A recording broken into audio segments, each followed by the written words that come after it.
Здраво, ова е 397-то издание на Видеологија со Златко Ѓелески, дигитален краток осврт за актуелни филмски остварувања, односно спонтана критичка анализа која збира на први печатоци илустрирани со подвижни слики. На денешниот репертоар е The Mastermind од Кели Рајкард, во кој станува збор за неуспешниот архитект Джеймс Плейн Муни, глумен од Джош О'Конор, кој го знаеме од La Chimera, Challengers и Wake Up Dead Men, кој во 1917 година со неговите соработници влегува во музеј и краде 4 слики. Иако грабежот е успешно изведен и сликите се украдени, непланирано се инволвираат дополнителни заинтересирани странки во случајот, започнувајќи го животот во прогон од властите на Муни. Кога се има работа со луѓе, секој од нив е засебна варијабила и доколку не се земе предвид како потенцијална закана за интегритетот на планот, може да биде причинител за сечи неуспех, бидејќи секој размислува со свој интерес на прво место, особено кога каков залог го дава сопствениот живот. Овој фактор на непредвидливоста го занемарува Муни, што скапо ќе го чини, најпрвен во изборот на погрешни соработници кои не се доследни на ветените задолженија, а потоа и на екстерни фактори кои со помош на нивната лакомост ќе намирисаат лесна добивка, особено што некој друг ја има завршено потешката работа, украдено уметничките дела кои, иако се абстрактни творби кои немаат кој знае колка финансиска добивка, сепак се доволно вреднувани делата на Артур Дов за да се покаже како лукративен овој подвиг. Но не баш сите кратци имаат вкус за уметност, за некого е само парче комодитет, за други непроценлива убост, за трети само декорација за зид. Муни е лик кој го арчи зборот, обсервира и анализира, но само наизуст, на членовите на семејството и на соработниците им го кажува само тоа што сакаат да го слушнат, а ние гледачите сме наблюдувачите на неговата животна пропаст, можеби затоа што недоволно се искомуницирани неговите желби и нарав кои се кријат зад невпечатливиот живот на овој татко,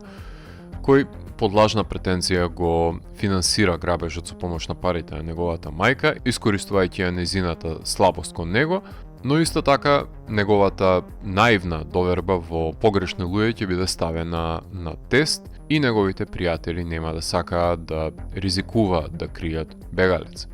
Последното нешто што Муни го представува е гений, туку е само себичен некој и нешто, кој станува егоистичен никој и ништо. Во неореалистичните филмови на Рајкард секогаш го добиваме впечатокот дека дури протагонистите се епизодисти во сопствениот живот, без разлика што се наоѓаат во своевидна животна криза. Орегонскиот предел секако дека го задржува незиниот топографски интерес, меѓутоа во новиот филм гледаме како населените бејби бумери се справуваат во приказот на идеалното семејство, во кое мајката и децата нема многу простор за докажување во филмот. Социополитичкиот контекст може да се најде во Рајкард не е авторка која милува да предимчи со овие квалификации, но секогаш се околности во кои се одвиваат животите на протагонистите и на некој начин имаат удел врз нивниот живот во дадената ситуација. Рајкард подсетува на постоењето на уметнички комуни кои се обидуваат да функционираат суеверно надвор од системот на реперкусиите на Виетнамската војна, кои иако се периферни од видикот на Муни, на крајот ќе го проголтаат и него. Нив можеме подобро да ги запознаеме во претходниот нејзин филм Showing Up. Режисерката и во овој филм нема намера да му ги даде мотивите на крадецот директно на гледачот, не. Тоа зависи од него, ако не сака самиот да каже, тогаш останатите ликови ќе проектираат, како во случајот на Муни, кој работел тезак е професорот кој имал една од сликите во канцеларијата, односно негов ментор, чиј восхит се обидел да го придобие, барем според зборовите на неговата колешка. Муни нема намера да ни соопшти зошто и краде токму тие слики и не мора, ќе си претпоставиме дека има неразчистено минато со нив, но сега и си создаде неизвестна иднина токму поради нив, така што ќе останеме со раце полни со неговата. Имам за право да установаме на апотеоза за Рајкард, а тоа е дека е своевидна модерна кралица на слоу синема, а како евидентен доказ за моето согледување ќе го наведам и кадарот на складирање на украдените слики, еден од неколкуте неми долги кадри кои можеби траат подолго од задолжителното, но ни го прикажуваат Муни во најранливата состојба, кога нема од кого да ги крие тајните кои ги споделува исклучиво со гледачкиот аудиториум од неговата интима. А доколку ви треба некој да го деконструира филмскиот жанр, тогаш барајте ја Рајкард, која го дегламоризира вестернот во Микс Катов и преврти еколошкиот трилер во Night Moves, така што хајст филмот, односно филмот за грабеж и неговите конвенции беа разглобени од ова творба, подлегнаа на незина дисекција со тоа што ако Содерберг на цел глас ги исцртуваше плановите за грабежот, Рајкард тивко ги шепоти и дури не му ги соопштува плановите за бегство на гледачот, бидејќи протагонистот си држи до себе и започнува да пропаѓаат сите планови во вода, односно недоследни се соработниците, се инволвира мафијата, полицијата, односно многу непресметани фактори во равенката на ограбувачот влегуваат ненајавено, така што нему преостанува ништо друго освен да импровизира и токму во таа импровизација доаѓа до израз неговиот карактер, повикувајќи гледачот да го дружи на неговото бегство и потајно го спознае неговиот табиет. Неуспешното одметништво беше присутно и во First Cow, со тоа што товарот на семејството паѓа на сопругата на Муни. Ова е најбрзо новиот филм, кој ќе го погледнете во денешната филмска индустрија, односно ќе си земам за право да го споредам како една модерна итерација на Пикпокет и Ларжан, со тоа што филмот на Рајкард ја нема потребата да се наклони толку силно на своите елипси како делата на Бресон.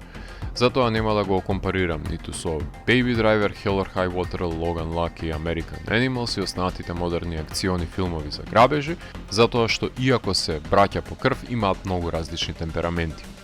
Еден од највпечатливите компонирани музички скорови за минатата година има овој филм, благодарение на искусниот джез музичар Роб Мазурек, кој создава плејада на винјети кои потсетуваат и на неговите Chicago Underground проекти, но исто така се одраз на 70-тите, поточно пандан на нотите од Мелвиловите неонуари,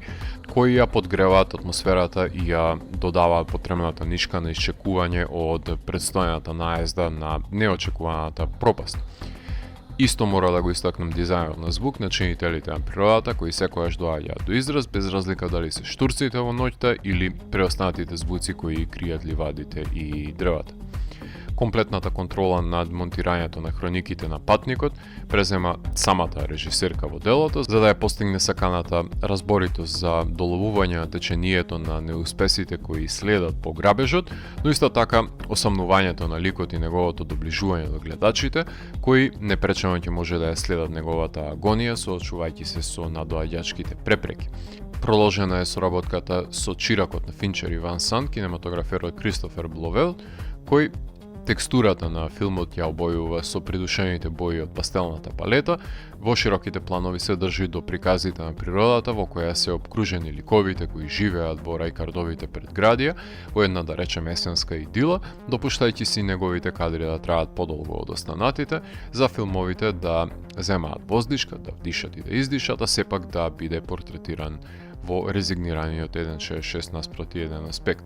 Американската режисерка Кели Рајкард во видеологија претходно беше застапена со незините последни два филма First Cow и Showing Up, но тоа не ме спречи да ги реферирам незините претходни филмови, особено Old Joy, Wendy and Lucy и Mix Cut-Off, кога говорам за модерни американски инди филмови кои се врзуваат со ликовите или со просторот на незините филмови и ако побарате на Google, ќе забележите дека јас сум еден од малкуте кои во држава ја спомнуваат незината значајна филмографија, така што не е тајна што незиниот стилски сензибилитет го ценам и почитувам. Меѓу незините последни филмови сними и два кратки документарни остварувања во кои го улови работењето во ателјеата на модерните американски уметници, така што не представува никакво изненадување што предмети во незиниот нов филм е токму визуелната уметност, поточно сликарството. И во овој филм го наметнува минималистичкиот пристап, поставувајќи го светлото врз маргиналниот лик со невпечатлив живот, кој налик кратците од First Cow ќе донесе одлуки со неизмерни последици, кои ќе му го променат животот. Низ годините стана мајсторка за доловување на невпечатливиот живот на овие ликови со речење на диалогот, обсервирајќи ги колоквијалностите во кои се впуштаат ликовите без помпа и глорификација. така што во овој филм пресекува парче од американскиот сон, односно ни приготвува хамбургер од американското секојдневие на тој евримен и препреките во неговата екзистенција, запознавајќи се со неговата човечка состојба, токму пред да си го загрози обстојувањето и потклекне под товарот на катадневните предизвици. Во бегството ја спознаваме безизразната американа, каде се тестираат пријателствата во прогон. Ликови во бегство имаме уште од првиот филм на Рајкард од 1995 година, River of Grass, до ден денес, и во сите филмови дестинацијата, најчесто недостижна, е понезначајна од фаличното патешествие на талкачите, кои лутаат некаде, насреде никаде. Кај авторите кои имаат идиосинкратски, односно препознатлив автентичен стил на филмско изразување, морам да истакнам дека сами се затвораат во обструкциите кои си ги поставуваат пред себе, како во случајот на филмот на Рајкард, односно со оддалечувањето на ликот од светот, многу малку дознаваме и за обкружувањето во кое одекнува неговото криминално однесување.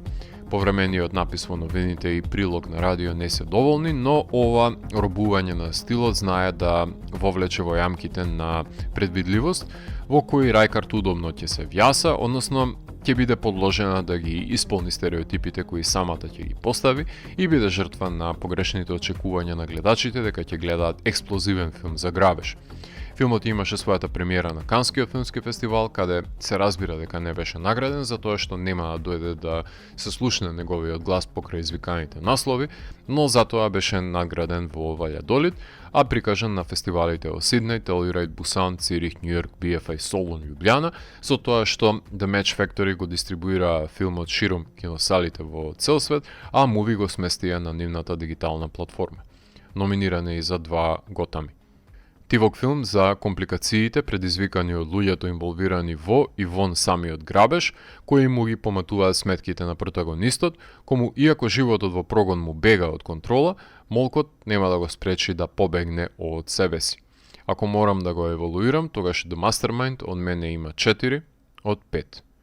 Доколку ви се допадна 397-то издание на дигиталната архива Видеологија, лајкувајте го видеото, споделете го и следете го каналот. Последете и по останатите рецензии на виртуалната полица. Ви благодарам за вниманието. Поздрав!